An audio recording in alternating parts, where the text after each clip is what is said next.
So we will just repeat briefly what we've gone through so far. We began with discussing the phenomenon of the church. Then we discussed the rationale of the church. What are the constituting elements of the church? We were talking about the metaphors of the church. Then we were talking about the apostolic perception of the church, about the hierarchy. And now we come to emancipation. Speaking about the emancipation, we can talk about the historical forms of it.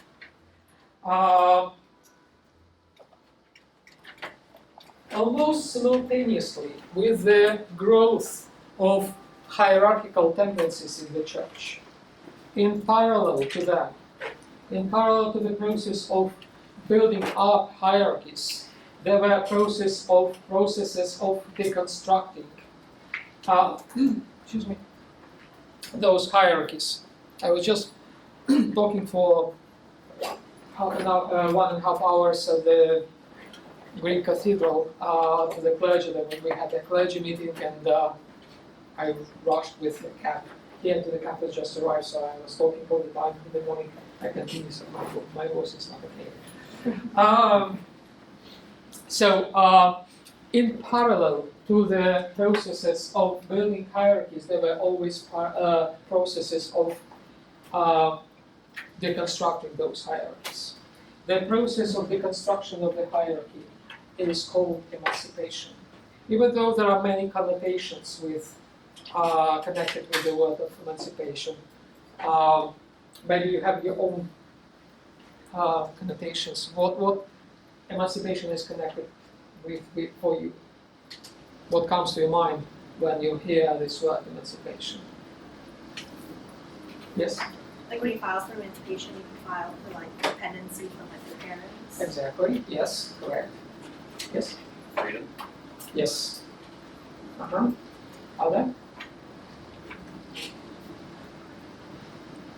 Yes. Equality, kind of. Yes. Correct. Yes. Yes. All of those definitions are correct. Though I think as a word, emancipation first was applied to feminism, the emancipation of women in the society. So that is the word from the vocabulary of the feminist studies right now. But we can apply it to the church. We can apply it to a wide array of phenomena. So there were early forms of emancipation, and there were later forms of emancipation. We're going now to talk briefly about the early forms of emancipation.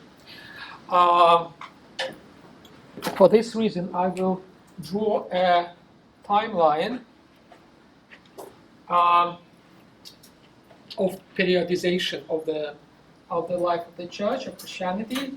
We'll begin with 0 point, the time when the church emerged in the event of Pentecost. You should remember now, what is Pentecost? What is Pentecost?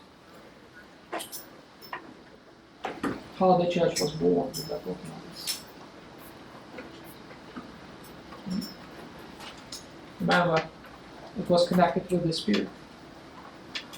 Yeah. It's when the Holy Spirit came down and gave the apostles. Exactly. Yeah. Correct. So this is the point 0 for the church. Then we come through the timeline, and we can identify 3 major periods on this timeline. First period is called Antiquity.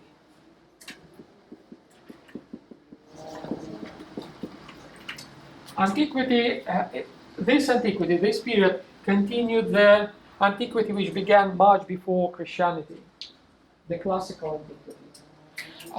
It began, it's difficult to say when it began. It was even before Rome was established. It was when probably the first Greek poems were composed by Homer, and when the first philosophies were articulated even before Socrates and Plato. So all this long period of time of formation of the classical tradition is called Antiquity. And the Christian part of the Antiquity, this piece of the timeline is called sometimes late antiquity, to distinguish it from the early antiquity, which was before the Christian era. And the late antiquity is sometimes also called Christian antiquity. It continued more in the east than in the west. In the west, it continued approximately before until Rome was sacked by barbarians in the 6th century. And it continued approximately until the 8th century in the east. Then the period of Middle Ages started. So I put here, say, 6th, 8th century.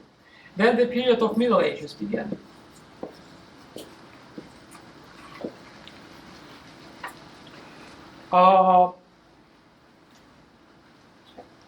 Both East and West featured similar symptoms of the Middle Ages. Among those symptoms was a rise of hierarchism.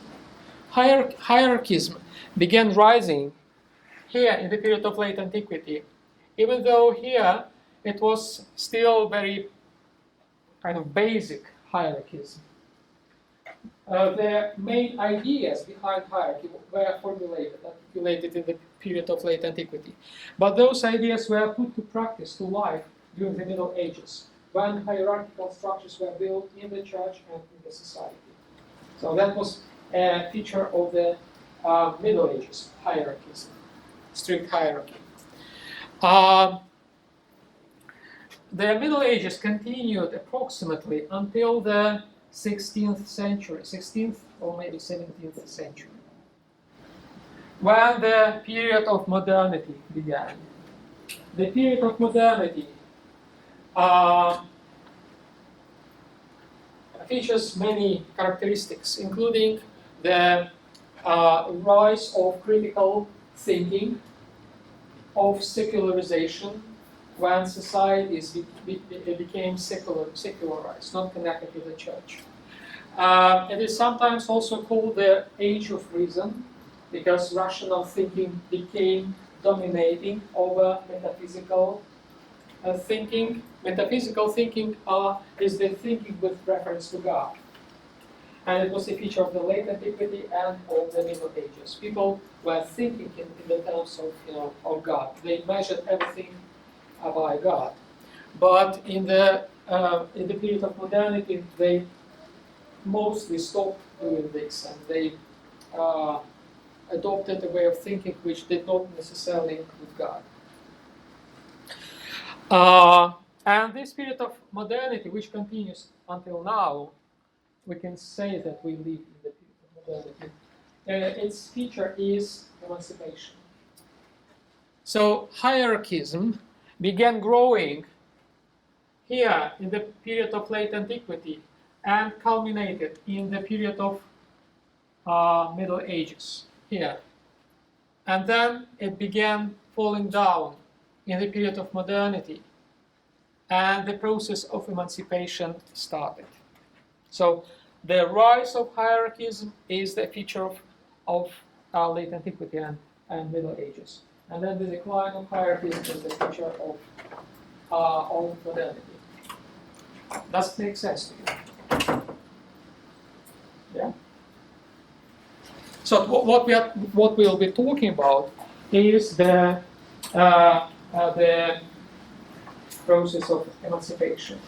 And again, even though the mainstream was first hierarchical and then emancipatory, in the very early period of time, when hierarchies was just on rise, already the processes of emancipation began. They were not huge, they were not such as to change the tide, but they were there already.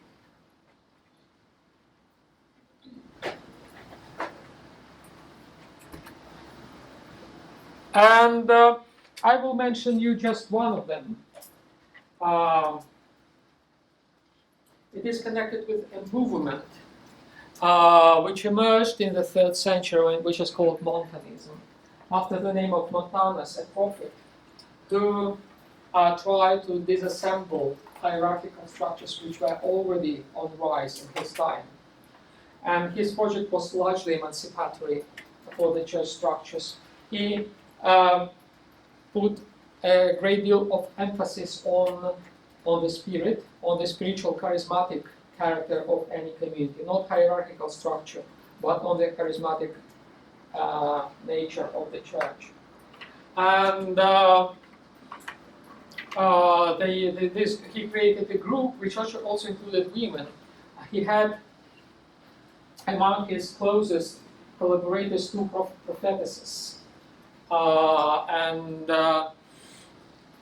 They tried to live a kind of an ideal life. They normally didn't have families.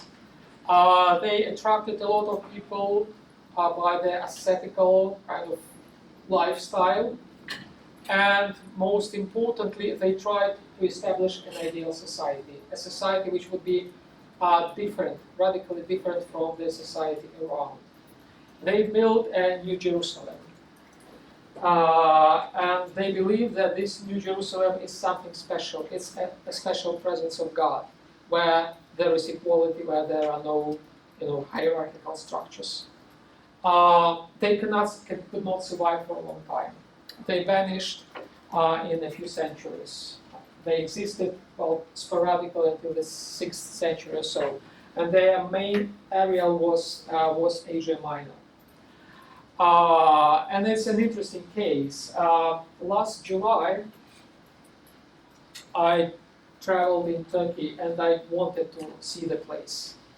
And actually, with very hard efforts, I managed to find the place. It was actually found before me in the year 2000 by a German and an American scholars who discovered the place. They made the magnetic scanning of the place. They didn't make excavations, but they discovered caves, and they discovered that there was a structure, there was a big city, which was actually one of the first Jerusalems, New Jerusalems, kind of a place for an ideal society, free of hierarchy, free of of any structure, but with with the presence of the Spirit and with equality of all. It's a fascinating place. I'm very happy to find it, and it's in the middle of nowhere in Turkey. So I'll show you some pictures that I made during my journey. I'll try to get to my account on Google Photos. Another attempt. I hope this time it will be successful. I'm not sure.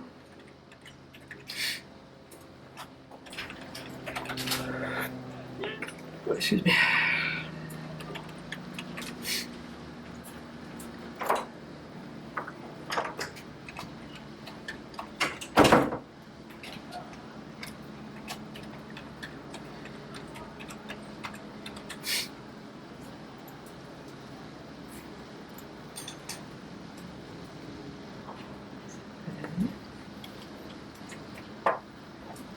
Yeah, here it is.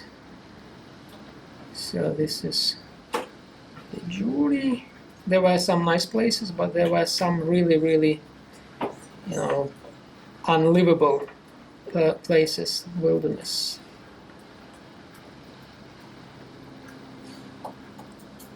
Yeah.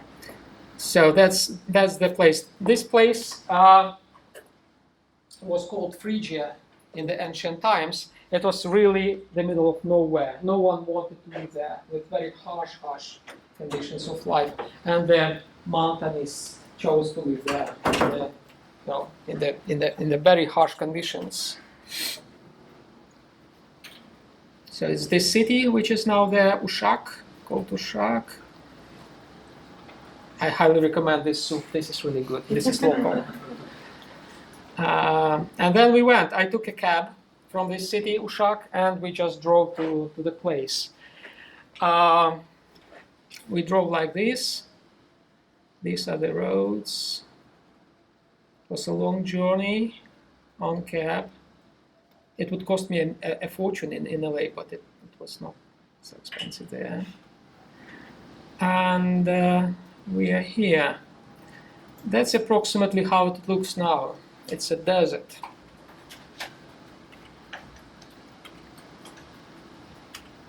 And it was extremely hot. It was hotter than here. There was a stream, torrent. So that is actually the place. This is the New Jerusalem. Those are caves which were excavated, which were dug in the mountain by the Montanists, and they built their, accommodation, churches. They had a big cathedral where Montanus and his prophetesses were buried, and it's not accessible. You cannot get there. Actually, we drove by a taxi, and it was very hard to communicate with the taxi driver because they didn't speak English. So I just used the Google Translator actually. And then we sat down and walked, and it was really hard to walk. I was not sure where we were going.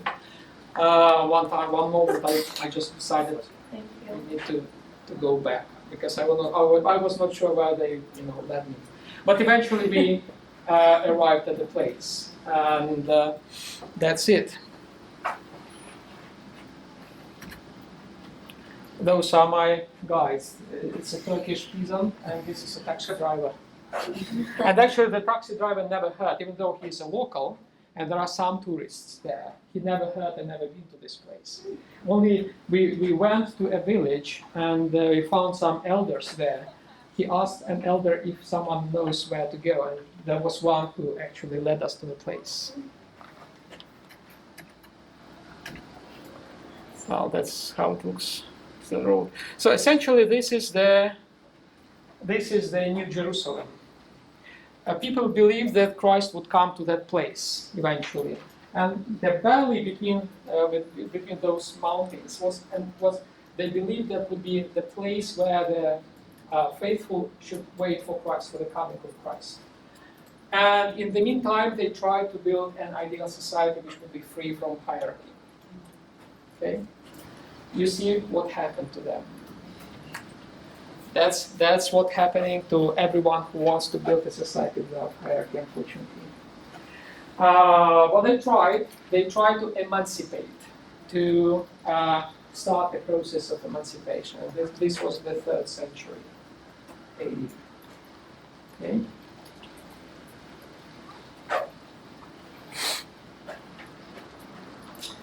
So, I've seen several New Jerusalems after that in New England, and they are much nicer places nowadays than this one. But this one is the prototypical one. That is the mother of all New Jerusalems in the world. And it's hardly accessible.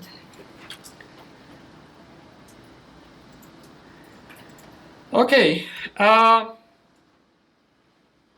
Then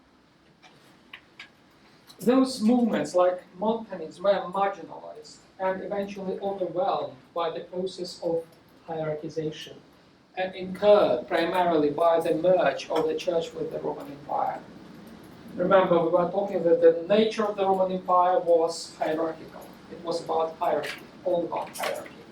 And when the church merged with the empire, it faced a very difficult dilemma, either to comply with this hierarchical structure of the Roman world or to provide an alternative. Well, Montanism tried to provide an alternative but failed. So the majority of the church actually complied with the hierarchical structure of the Roman world. And this happened exactly in this period. And after that, the church itself enhanced hierarchical tendencies in the medieval society during the Middle Ages. So even when the society wanted to emancipate a bit, the church didn't allow this to happen. The church enhanced these hierarchical tendencies. And this tendency, this curve going up, seemed to be endless. It would go up to the sky if not some external circumstances stopped it. And the process of emancipation began first in the East, in the Christian East, and later it continued in the Christian West. And it was not the choice of the church or the choice of the Christian society to emancipate. Hierarchy served, people on the top, and they were interested in enhancing hierarchy. And no one and nothing could stop them until some cuts of the Roman territory in the East happened. The first experience of emancipation happened to the Christian East in the framework of the Persian Empire. The Persian Empire, which was an eternal rival of the Roman Empire, hosted some heretics who were condemned on the Roman soil. And those groups who ended up in Persia faced a reality where there was no favor from the state, where the state did not favor them, where they could not, have benefits, the same benefits which they had on the Roman soil. They had to rely on themselves, and emancipation helped them to survive in the Persian setting. Then another wave of emancipation happened with the rise of Islam. When Islam emerged in the beginning of the 7th century and began rapidly spreading and establishing its own state, which was called Caliphate. That created a new conditions for the Christian church in the East. Well, everyone has heard about the Islamic State right now, right? What they try to create, the Islamists in the Middle East, the Islamic State is to restore the caliphates that existed in the period of late antiquity, after the rise of Islam. They tried to establish a state which was initially had been established by Muhammad, by the Prophet of Islam. At that time, they were much more successful than today because they managed to capture vast territories in the East. And the Christians who happened to be on those territories faced new conditions of life. Conditions of life when, again, there was no help from the state. The state was rather hostile. It was not terribly hostile. There was a certain modus vivendi of the Christian church in the Islamic State, and the Muslim leaders, Arabic leaders, they gave some possibilities to the Christian community to survive and even to flourish. But still, the Christian communities had to rely on themselves and had to deconstruct their hierarchical structures, to be more touching the ground, as it were, to be more on the grassroots level, to be more mindful about communities. So that's how the first wave of de-hierarchization, emancipation happened in the Christian East under the Muslim law rule, which was very beneficial for the church. Well, it brought some hardships to the Christian community. At the same time, it benefited the Christian communities because they rediscovered themselves. The church rediscovered community. The church rediscovered this horizontal level of existence, which was almost forgotten by them. Okay? Hierarchy created this very strong vertical kind of dimension in the church. And the church forgot the horizontal level. And under the Muslim rule, and before that under the Persian rule, this horizontal level of existence of the church, non-hierarchical level, was restored. Okay, does it make sense?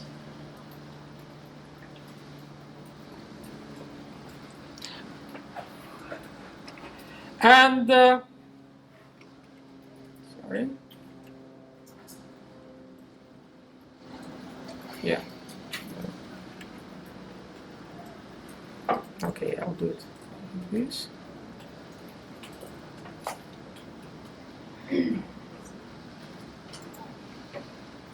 Just one sec, guys.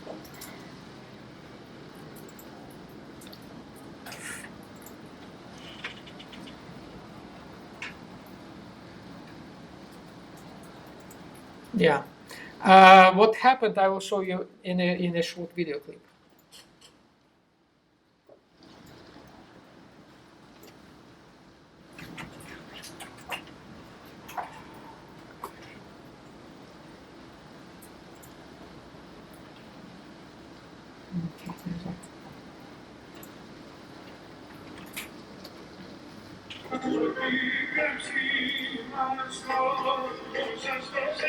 So this is a priest in a community, and you see how he is dancing with his people, with his community.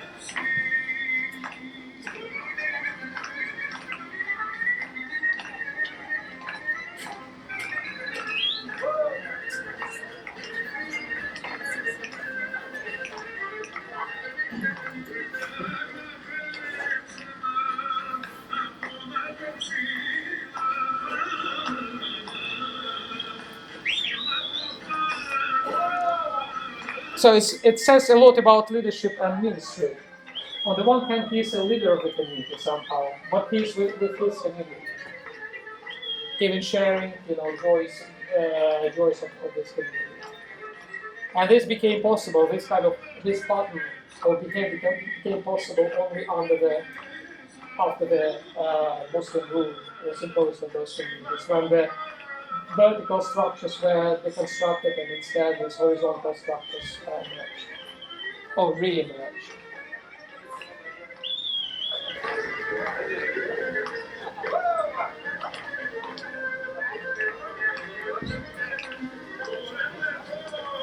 Well, he seems to enjoy it. Right?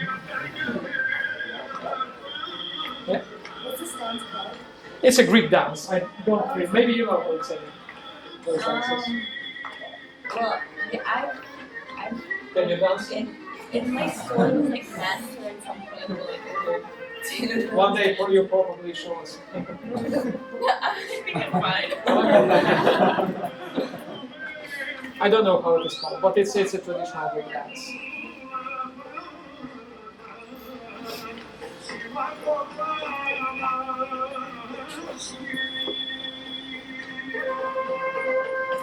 That's funny.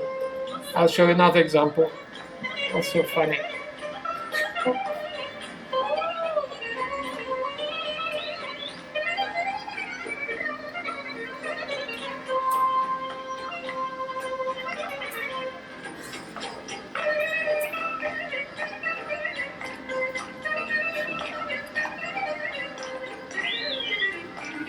Okay, just one more piece.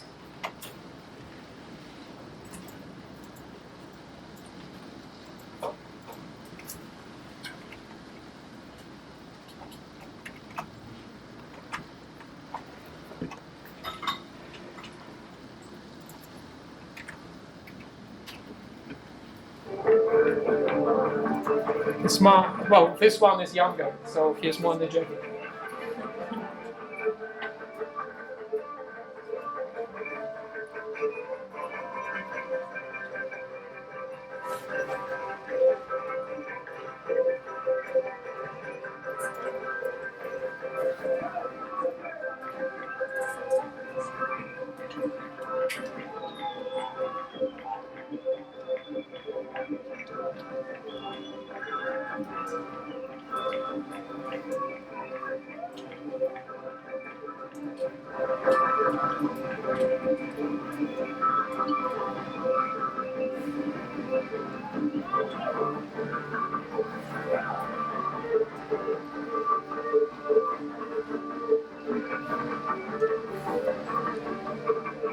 Okay, so that's how priests in the Greek church serve their communities. And as I said, it's just an indication, a token of the processes of emancipation that happened in the East. And they happened before similar processes began happening in the West. So the West was a bit later in the process of emancipation, as it was a bit late in the process of hierarchization. So hierarchization first happened in the East and then continued in the West. And the processes of reversal of hierarchization also began in the East.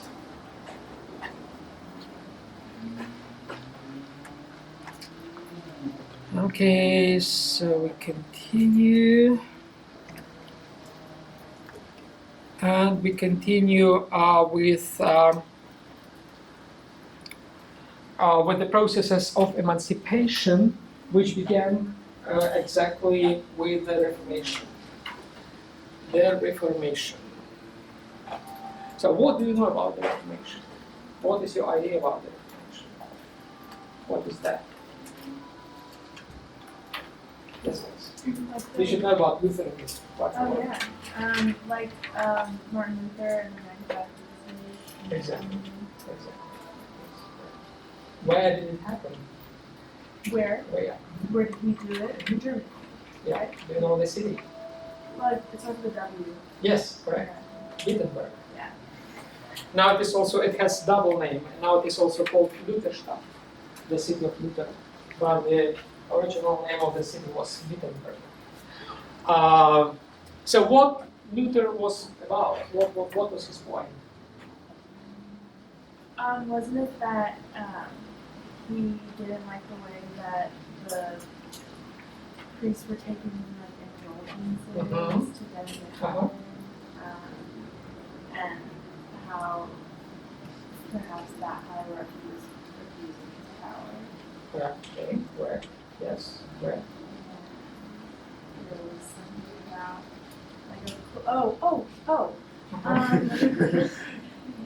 he wanted to make the Bible more accessible to the common people, so it translated so that not just priests read it. Absolutely so. Yes. Yes. He made an effort to translate the Bible into German to make it accessible to all many people, and he insisted that the Bible has to be read not just by priests, which was the case for him, but by everyone.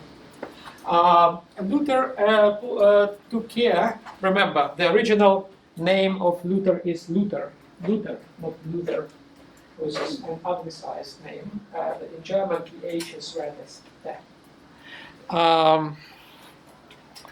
So he took care to.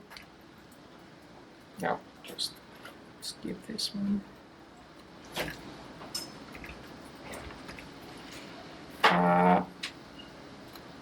To pull down three walls. Luther wanted to pull down 3 walls.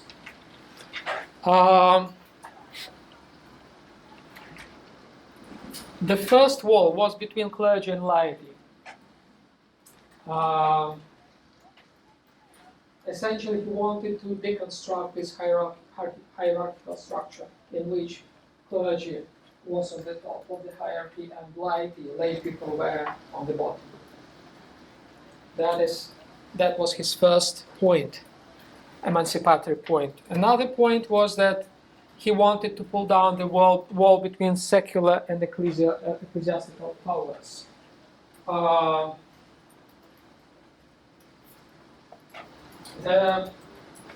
There was a dividing kind of wall between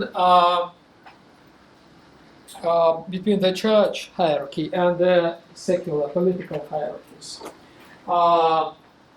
The structure of the medieval society was approximately like this: that the political kind of governance was that there were kings, there was an emperor of the Holy Roman Empire in the later period, and there was the Pope. The Pope, being an ecclesial figure, a church figure, nevertheless had the plenitude of political power. And what essentially Luther wanted to do is to destroy this wall between Pope and other political leaders, and to divest the Pope from his political authority. Something that suited very much political leaders under the Pope. That's why they supported Luther. Without their support, the German princes supported Luther exactly because he wanted to give them as much power as probably only the Pope had. That's why they supported him, supported the Reformation, and that's why probably Luther survived. Otherwise, he would be killed. And the third wall he wanted to pull down was exactly the wall between lay people and the scripture. That's what you mentioned, that people had to read, ordinary people had to read Bible themselves without assistance from priests.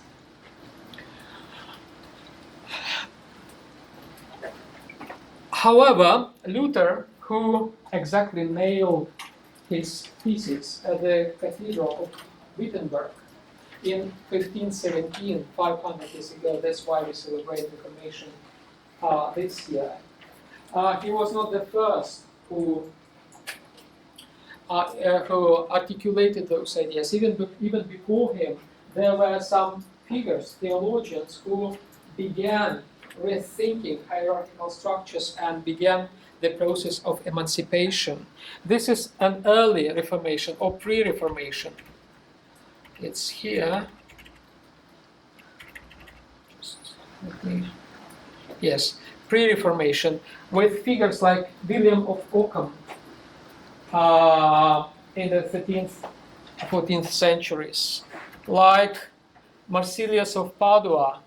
This was British, this was English, this was Italian.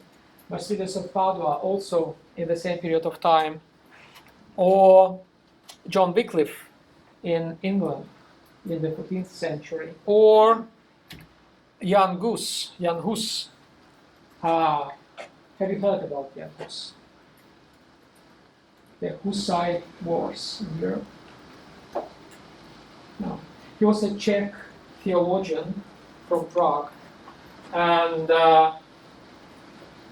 he articulated some ideas which inspired Luther afterwards. Luther then confessed that Jan Hus played an important role in formation of Luther's ideas about the Reformation. And Jan Hus was burned alive in Prague as a heretic. Something that Luther survived with the support of the German princes. So Luther Reformation then followed him, and Luther, as I said, was inspired greatly by Jan Hus. And he put down some walls. And I want you to watch a short video clip about the Reformation, where the Reformation is explained in a funny way.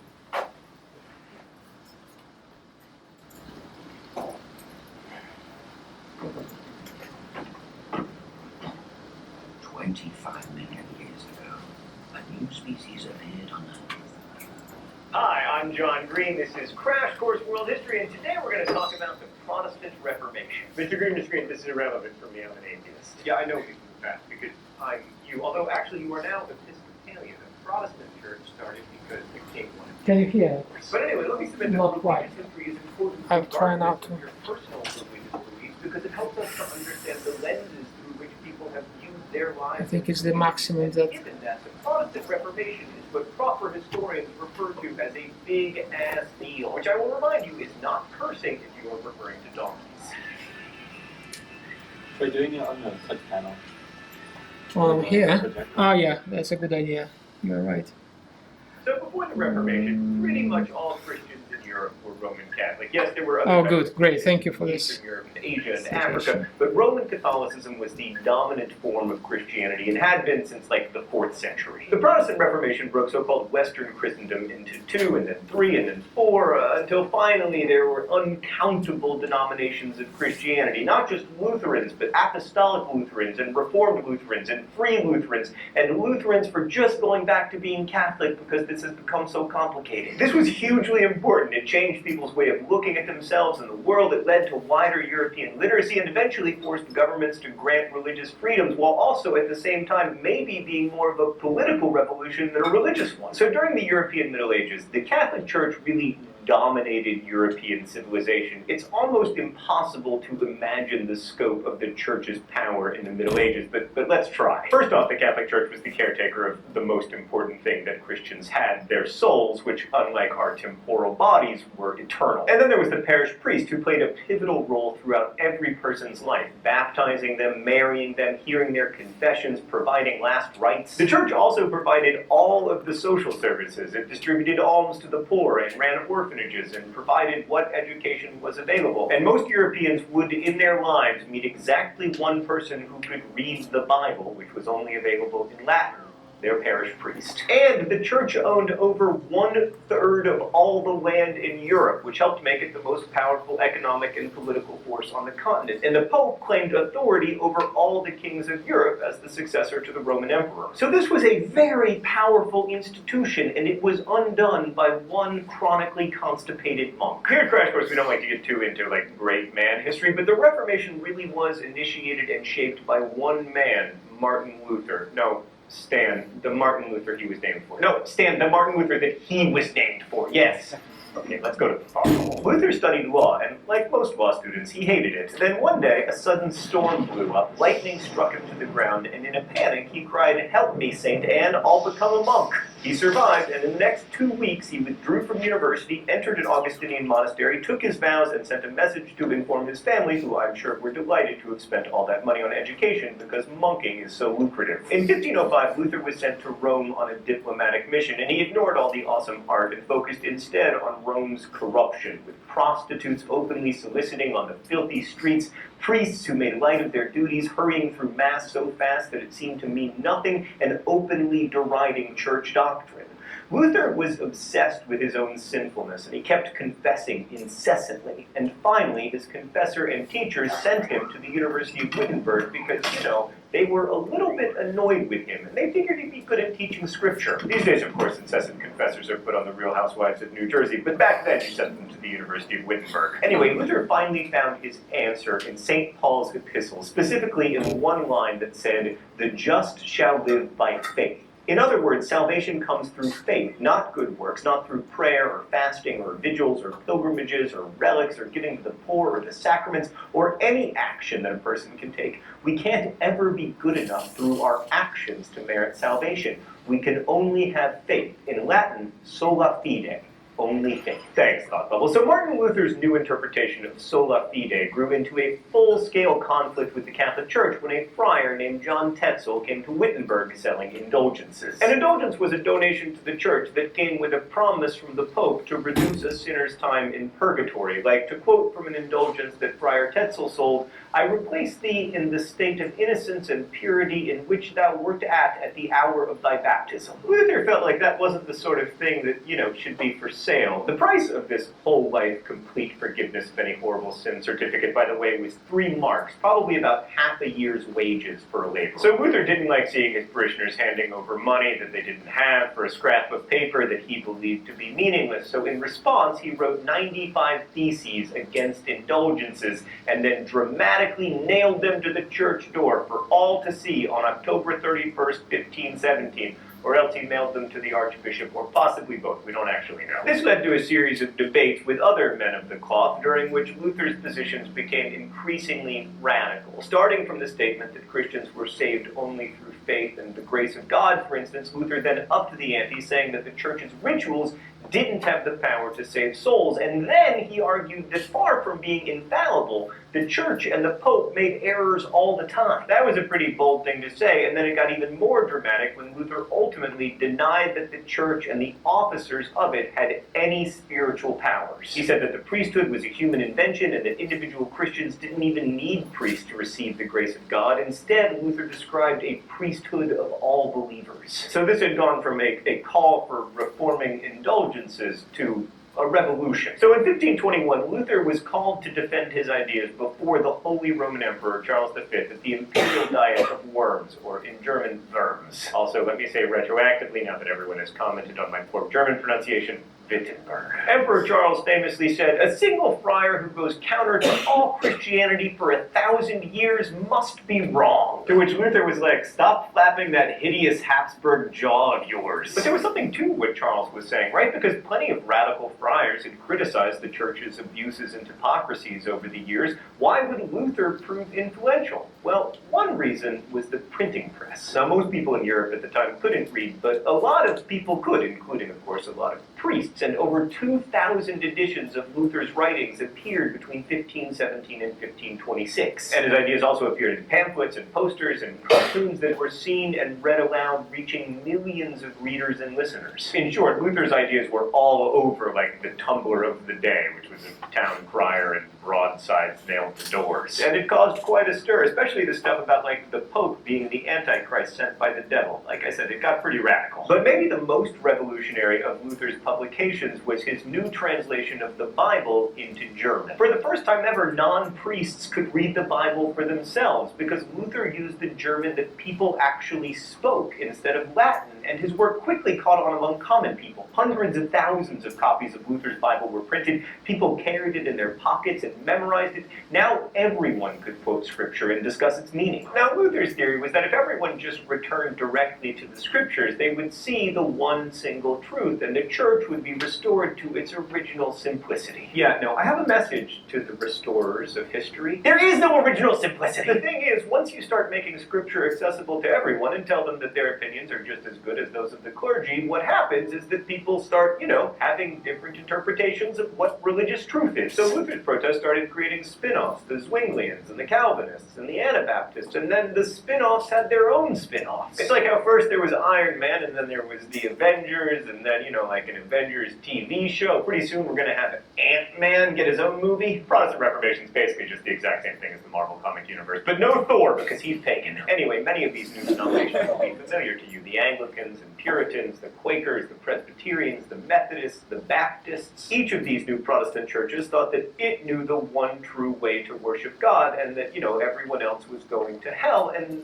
this led to some fighting. And also some disemboweling. Oh, it's time for the open letter. But first, let's see what's in the Globe today. Oh, that's nice. I thought it would be disemboweled people, but it's Anabaptists not baptizing their infants. Hi there. So you don't believe in infant baptism. You believe that, people should come of age so that they can make their own decision about salvation. Other people, Catholics, many Protestants, believe that it's okay to baptize infants, or even that it's good. I don't feel like this disagreement should lead to disembowelment, and yet it did. The fascinating thing to me, Anabaptists, is that you never had a state, you never had, widespread political say in any community, and yet your brand of evangelical Christianity managed to become incredibly important in world history. In short, the bad news is that many of you are going to be executed. The good news is that your message will prove surprisingly resilient. Stan, who did I even make that open letter for? The Anabaptists are Amish now. They're not watching this. I guess some of them are Mennonites. I made it for you Mennonites. Okay, so with all these new denominations, there were years of religious mayhem. Clergy preached radical new ideas, and then other people interpreted them in even more radical ways. People, especially young people, smashed up churches because the Bible says no graven images. What started as a doctrinal dispute turned into a social revolt, and in 1525, German peasants took up Luther's ideas to give voice to long-standing grievances against landlords and clergymen. In their most famous revolutionary proclamation, the 12 Articles, the peasants echoed Luther's language, proclaiming that serfdom was invented by men with no basis in scripture. Peasants rebelled, refused to pay taxes, pillaged church lands, and raised an army estimated at 300,000 people. And Luther was like, yes! Free souls, sovereign at last! No, just kidding, he wasn't. Luther chose the elite and said that Christian liberty was a spiritual concept, not meant to promote equality or freedom in, the physical world. He then urged the faithful to smite, slay, and stab rebels and kill them like mad dogs. He also gave up his idea that congregations should elect their own ministers and argued that kings and princes were put in place by God as caretakers of the church. And that turned out to be the winning side, for a few hundred years anyway. The German Peasants' Revolt, the biggest revolutionary uprising in Europe before the French Revolution, was suppressed with crushing brutality. An estimated 100,000 people were killed. So Luther chose the princes in the name of stability and success, but why would princes choose Lutheranism when the Holy Roman Emperor had forbidden it? Let's look at one example, the first actual ruler who broke with the Pope, the heroic, frequently divorced founder of Anglicanism, King Henry VIII of England. What's that, Stan? Apparently it was not King Henry VIII. It was Grand Master Albert of the Teutonic Order of Monks, crusaders who'd come to rule parts of what's now Poland. So many Teutonic knights individually left the order for Lutheranism because they liked the theology. Albert started by reading Lutheran tracts, and he became a fan, allowing Lutheran preachers into his cities and even traveling to meet with Luther in person. On Luther's advice, Grand Master Albert dissolved the Teutonic state and founded instead the Duchy of Prussia. I guess that was a country where they all danced the Dougie? Oh, it's the Duchy of Prussia. Stan informs me that it is neither the Duchy nor the Duchy of Prussia, but the Duchy of Prussia. Anyway, Albert established a Lutheran church there, the first Lutheran state church. But it's unlikely that Albert was really motivated by a desire to purge the church of corruption. I mean, at the time of his decision, the Grand Master had been in trouble. He was losing territorial battles against the rest of Poland, and he was running out of money. By breaking with the church, Albert was able to seize the church assets within his territory, which bolstered his military might and then allowed him to settle his war favorably. In another major plus, now that he was a duke instead of a Grand Master monk, he could get married and produce heirs, which he did, founding the House of Hohenzollern, destined to unify and rule the German Empire a few centuries later. And this points to a huge incentive for princes and kings to break with the Pope. Instead of the church having all of that money and power, I could have it. Those are like the two favorite things of monarchs, and Protestantism allowed them to confiscate church land and other wealth, collect church taxes, and use church land for themselves. Why is the Queen the largest landowner in England? Because the Protestant Reformation. That said, we shouldn't minimize the extent to which the Reformation really was about belief. I mean, Catholics truly believed that Protestants were heretics, and Protestants truly believed that the Pope and his hierarchy were impostors. If it were only about land and influence, how could we explain the case of Saxon Elector John Frederick, for instance? When defeated and imprisoned by his Catholic emperor, Frederick was given the choice between his lands and his faith.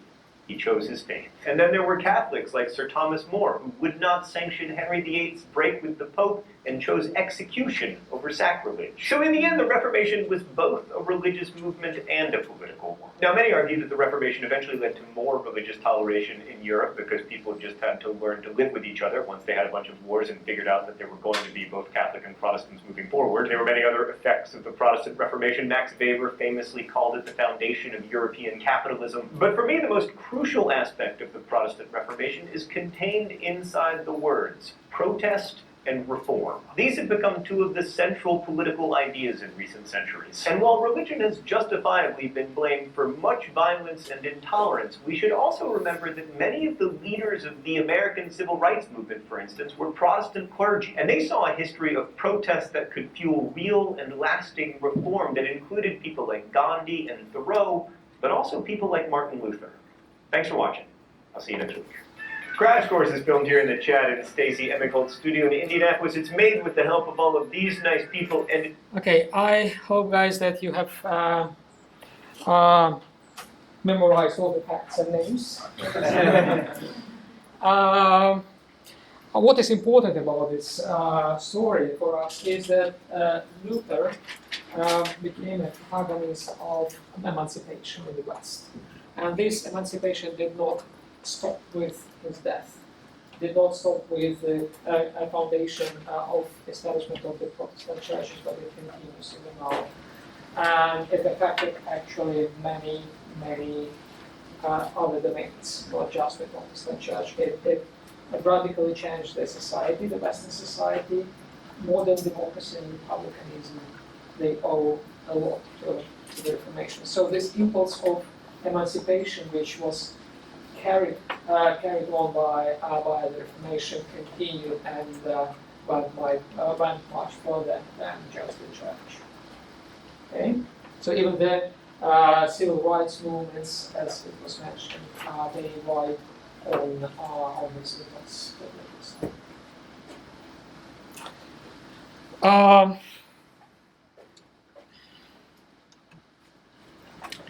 It also,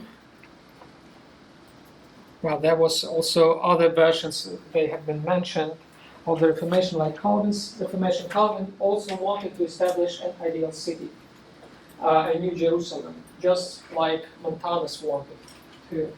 And Calvin, or well, more correctly, we pronounce it Calvin, right?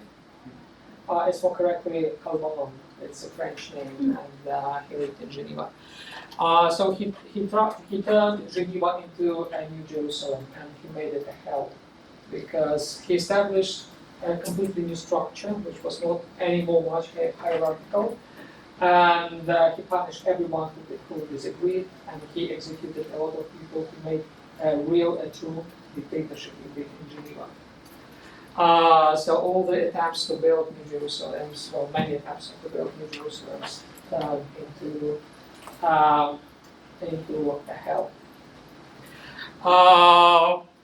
But Calvin tried to translate the idea of Reformation into a political order which would be more which would be juster, which would be more egalitarian, would feature more equality. He failed to a great extent, but his disciples, actually, the followers of Calvin, of Hovorun, namely the English Puritans, managed to establish a sort of society of this sort in the United States when they arrived to Americas. And actually they brought with them the Puritans, that founding group, brought with them the ideas which were very articulated by Calvin, and tried to build an ideal society, which was still hellish when they built it. It was very intolerant, but very much exclusive. Those people who didn't attend the churches on Sundays were sometimes beaten or deprived, and certainly deprived of rights of citizens, while all those who disagreed with the Puritans were either executed or commanded by Baptists. Particularly, they liked to kill Baptists and Quakers. But nevertheless, steadily they developed into a sort of civilized community and contributed largely to establishing this country. There was an English Reformation which was mentioned, and there was a Catholic Reformation. I said that the impulse of emancipation went far beyond the Protestant milieu, original Protestant milieu, and affected many other domains, including the Catholic Church. The Catholic Church, of course, did not accept Luther. The Catholic Church condemned Luther as a heretic and condemned Protestantism as a movement which went contrary to the Catholic Church. But the Catholic Church had to embark on some ideas of Luther, had to adopt some emancipatory processes which were launched by the Protestant churches. And that's how the Catholic Church embarked on what is called the Catholic Reformation, or sometimes it is called Counter-Reformation, because it opposed the Reformation proper in Germany. But at the same time, this Counter-Reformation was a Reformation. It led to a significant rethinking of what is the Church. It led to a significant, not as radical as in the Protestant Church, but at least to some revision of the hierarchical structures, and to reintroduction of some horizontal dimension to the church life. Okay? The Counter-Reformation. The Jesuits played a particularly important role in the Counter-Reformation. Actually, the Jesuit order emerged as a part of this Counter-Reformation effort and turned into a reforming movement within the Catholic Church. And it is still so.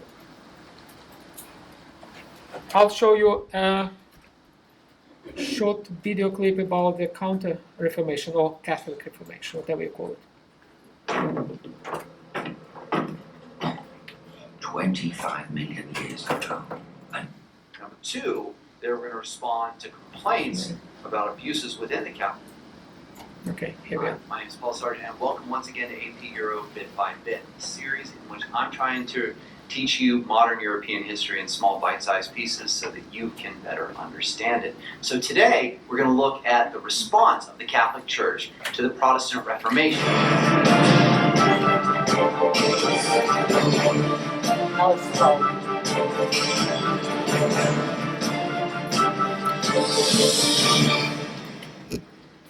Becomes known in history as the Catholic or the Counter-Reformation. So let's get into it. So if you've been watching AP Euro Bit by Bit, you'll see that the Protestant Reformation had fundamentally changed the way religion worked in Europe.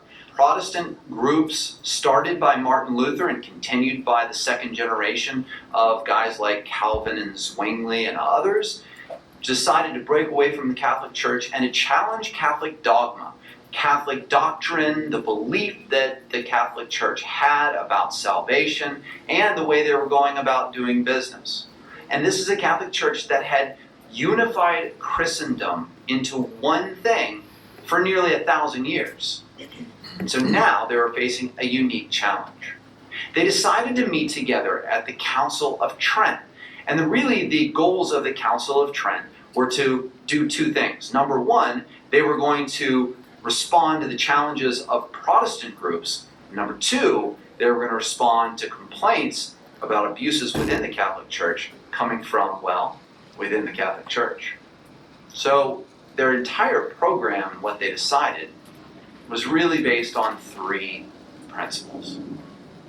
Now, just so you understand, this council met for a very long time. Intermittently, they met between 1545 and 1563, and in the end, they decided, first of all, that they were going to address Catholic doctrine, Catholic dogma, the beliefs of the Catholic Church. And their solution to this was really very simple. They weren't going to change them. That Catholic belief, having been established for 1,500 years, was correct. That salvation involved both faith and good works. There were 7 sacraments that needed to be followed.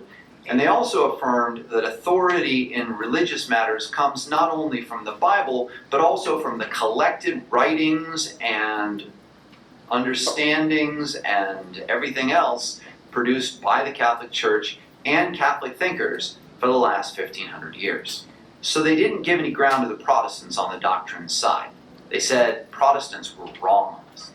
The second thing addressed by the Council of Trent was abuses within the Catholic Church. Now, these were the things that really started Reformation efforts. The fact that there were things going on which didn't seem quite Catholic. And the Catholic Church readily admitted that there were problems. And so they made a series of reforms within the church to change some of the practices of the people within the church. For example, they outlawed the practice of simony, of buying church offices. They reinstituted and reemphasized celibacy within the priesthood, which had really kind of gone away during the Middle Ages and the Renaissance and gotten pretty ugly. They reaffirmed the sale of indulgences, but they spoke out against the abuse of the sale of indulgences. In other words, using them as a tool to raise money. And they instructed that the illiteracy of the priests was going to be addressed. Priests needed to be educated and literate and be able to really do their job in an educated way. In terms of reform within the church, they really did make a lot of steps in terms of trying to rein in a lot of the things which had been giving the Catholic Church a bad name for a few centuries now. And finally, the Council of Trent had to take action in order to put forth these reforms. And really, their actions were all about trying to root out what they saw as heresy. So, number one, they created the Jesuit order. The Jesuit order was going to be in charge of really education, but it was also going to be in charge of carrying out the work of rooting out heresy. So, in sort of a weird confluence, they set up some of the greatest universities and education systems throughout Europe. They go about conversion efforts in areas of the world which were being colonized, especially by the Spanish and the Portuguese. They convert natives throughout North and South America and really try to educate them on Christian doctrine, Catholic doctrine, if you will, and sort of getting them towards the road to salvation.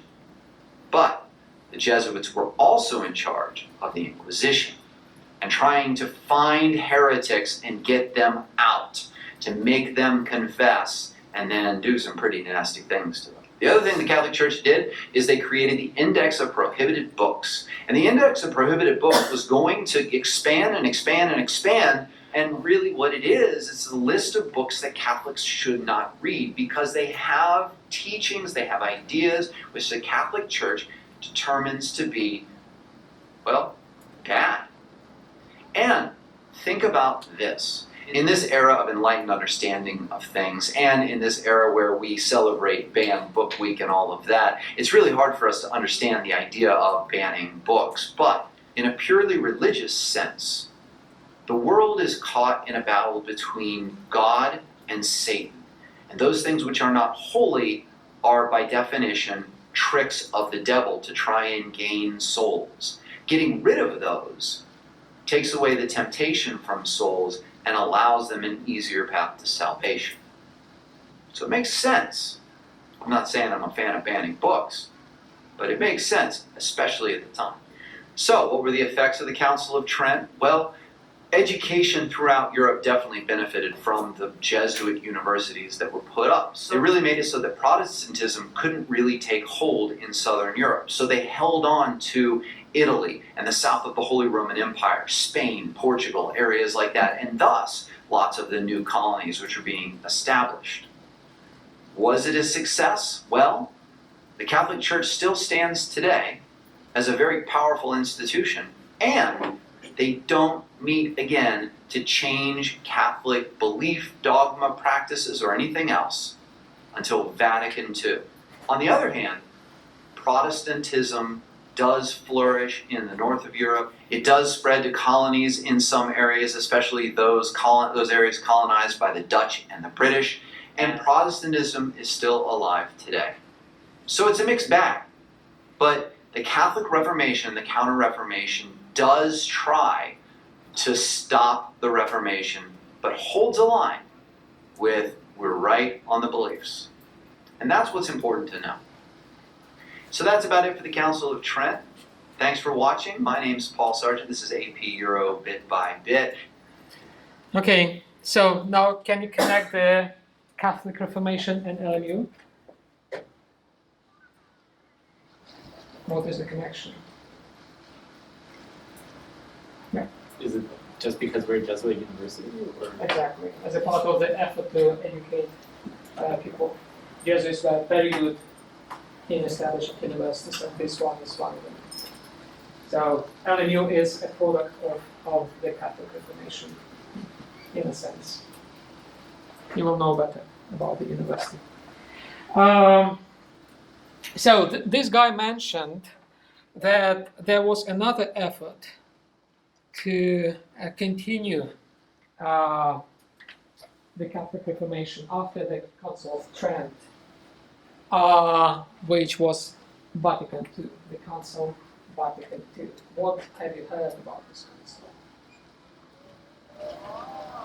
Yes? That's when we changed Catholic masses from Latin to whatever spoken. So one of them, the Trident Mass, the so-called Trident Mass, which was had been established by the Council of Trent in the 16th century, was changed in Vatican II. So first priests stood with their backs to the people and faces to the altar, and after Vatican II they stand with their faces to the people. That was one of the changes. Another thing about Vatican II? Yes, please. Kind of changed the idea of Catholics and their approach to like salvation and grace. Yes. Like, Not radically, because not radically. not radically, the wording changed somehow. Yes. What else? It changed like Catholic interactions with other religions. Exactly. Yes. The Catholic Church became ecumenical after Vatican II. It became open to other religions and other Christian groups, including the Protestants. So the Catholic Church finally somehow reconciled, not completely of course, but somehow reconciled with the Protestant churches after Vatican II. So it took more than 400 years to do that. Yes, it was an important council indeed, and it was a great leap in the process of emancipation.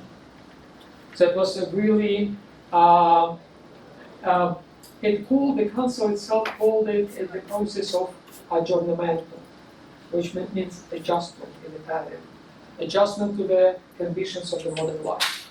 They tried to make the church more relevant to the modern world. And this meant liberalization and emancipation of the church.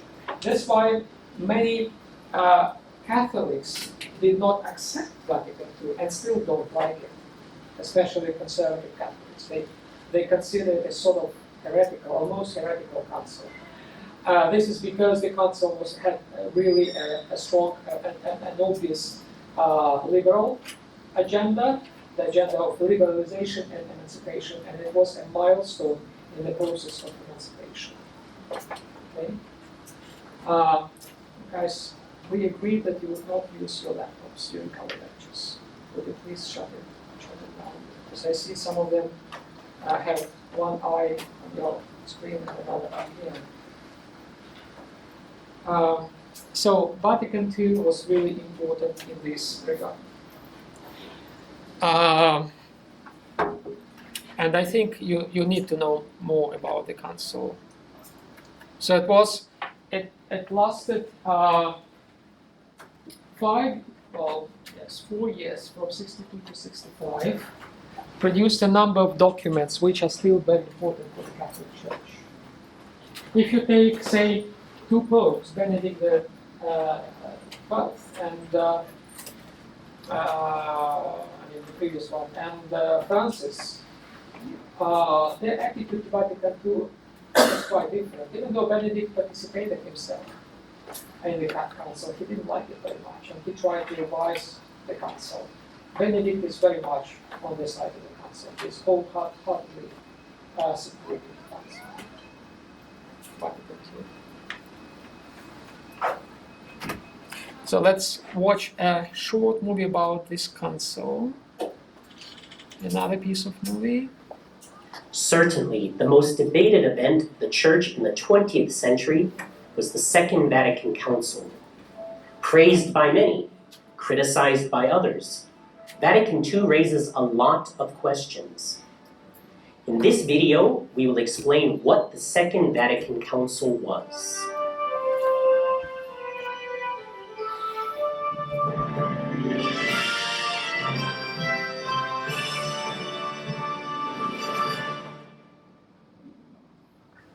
Pope John XXIII opened the Second Vatican Council on October 11, 1962.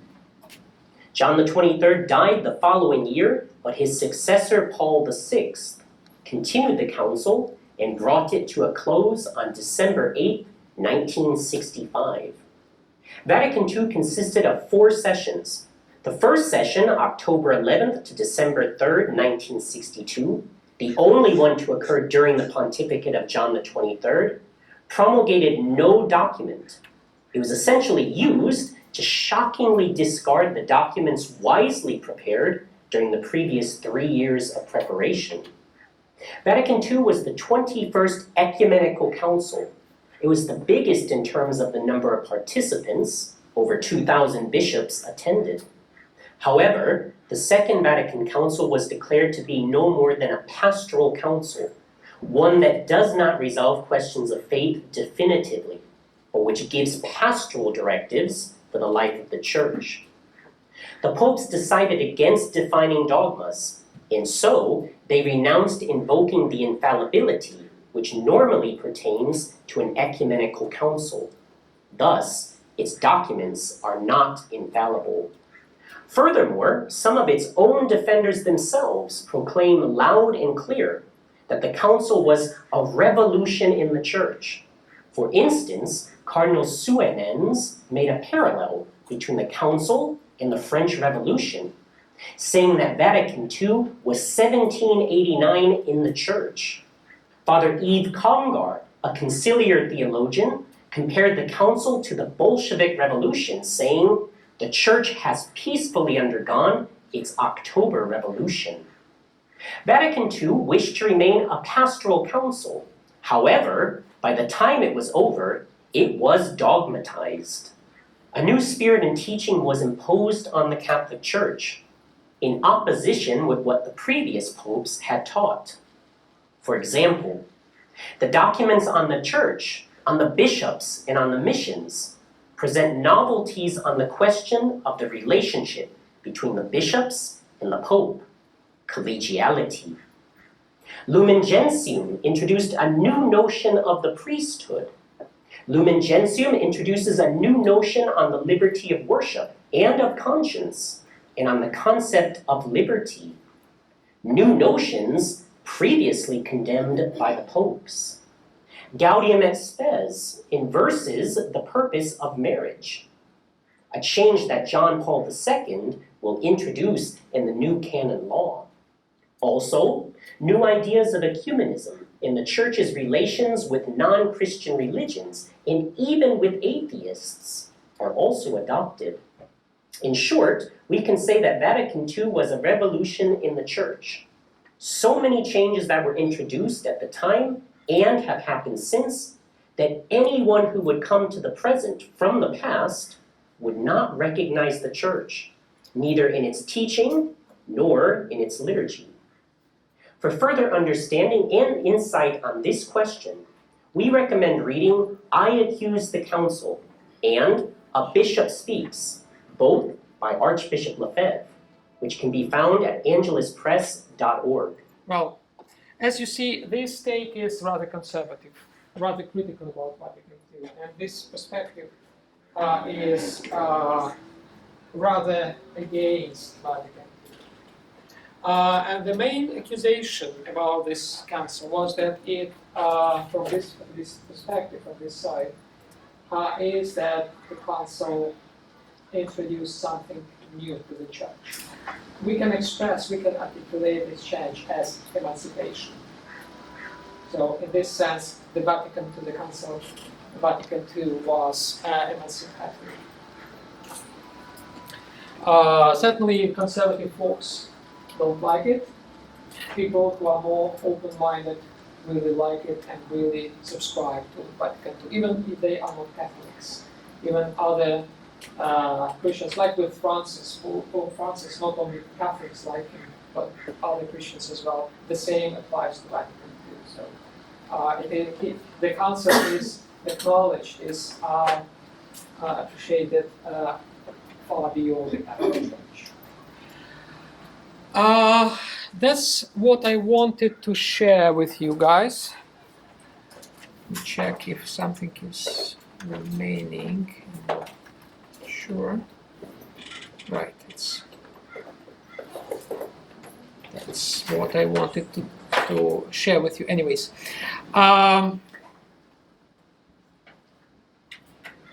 just for maybe remaining couple of minutes, the process of emancipation affected several domains. We have already mentioned all of them. Now I just want to summarize them. First, it was the church. It affected the church per se. So that in the church, through the process of emancipation, the role of laity was enhanced. Through the emancipation process, in the church, ministers began to serve instead of being served. In the hierarchical structures, ministers serve. In the emancipated structures, the ministers serve instead. Then communities was placed to the center of the church. You saw how it happened in the Greek world. It also happened in the Western world. Then the domain of the society also was affected. The society became more transparent, less class divided. Also, the state was affected. The state gradually evolved from monarchical structures, monarchical political system, to a republican system. So democracies and republics were introduced as a political implication of the process of emancipation. And finally, the symphonic relationship, the close tight relationship between the church and the state, the so-called symphony, was replaced with the model of a wall, to use the wording of Jefferson. There was a wall established between the church and the state, which actually liberated the church from the state, and liberated the state from the church. It was mutual benefit.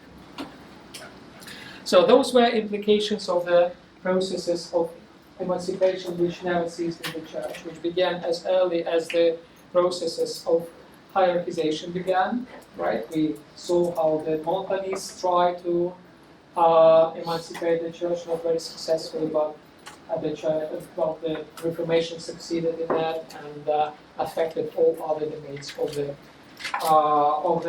church, of the society, and of the state. For the next Thursday, I will ask you to present your reflections about emancipation, whatever you think about it. You may you may be balanced regarding this to explore pros and contras. You can be in favor of it. You can just present your arguments in favor of emancipation, or be opposing it. Whatever you think about this, bring your examples from your life and your careers, and let us discuss emancipation process next Thursday. Okay? Is this clear?